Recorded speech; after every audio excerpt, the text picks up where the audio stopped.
Kaibigan, welcome back po sa inyo. Balita natin ngayon, magkano at ano nga ba makukuha ng bronze medalist natin na sina Petesio at Villegas.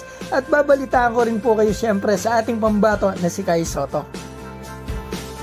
Simulan po natin dito para may idea tayo sa medal tally sa Paris Olympics. As of August 9, 6 p.m, kaibigan, ang una po rito ang USA at sinusundan naman ang China, Australia at France. Tayo naman po ay nasa rank 26 tayo sa Hong Kong with 2 golds and 2 bronze. So ngayon, pag-uusapan naman natin yung makukuha ng mga bronze medalist natin. Kasi puro Carlos Yulo yung nakikita natin sa social media. Milyon-milyong piso, kondo at kung ano-ano pa. Ang kay Ira Villegas kaya at kay Nesty Petesio na mga naka-bronze mga kaibigan, ano kaya? Eto kaibigan silang dalawa po ay makakatanggap ng tig 2 milyong piso sa gobyerno. Pati yung mga coach nilang dalawa mga kaibigan, makakatanggap din pareho ng tag 1 milyong piso. At si Ira merong matatanggap sa Philippine Airlines na 80,000 mabuhay miles annually for the next 3 years. At official na po yan, pero ang kay Nesty Petesio ay wala pa pong ina-announce ang Philippine Airlines. Pero malamang po meron din siya niyan.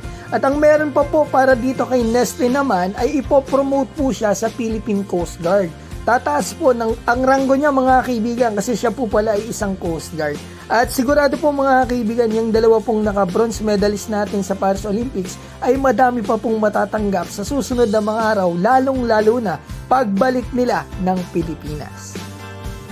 Ngayon, mga kaibigan, balitaan ko na po kayo sa ating pambato na si Kai Sotto. Puspusan po ang kanyang training ngayon kay Coach Melantin sa P21 at ayon po sa source natin, 4 times a week nagbubuhat at nagte-training si Kai dito.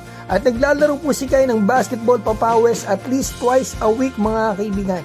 Talaga nag-aanda na po ang pambato natin kasi lilipad na po sila patungo ng Japan sa August 11 o hanggang 15.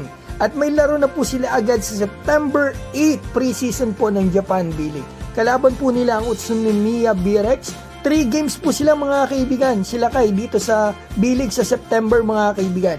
2 sa preseason, September 8 at September 28 po yan at September 21 naman sa Emperor's Cup ng Japan B-League.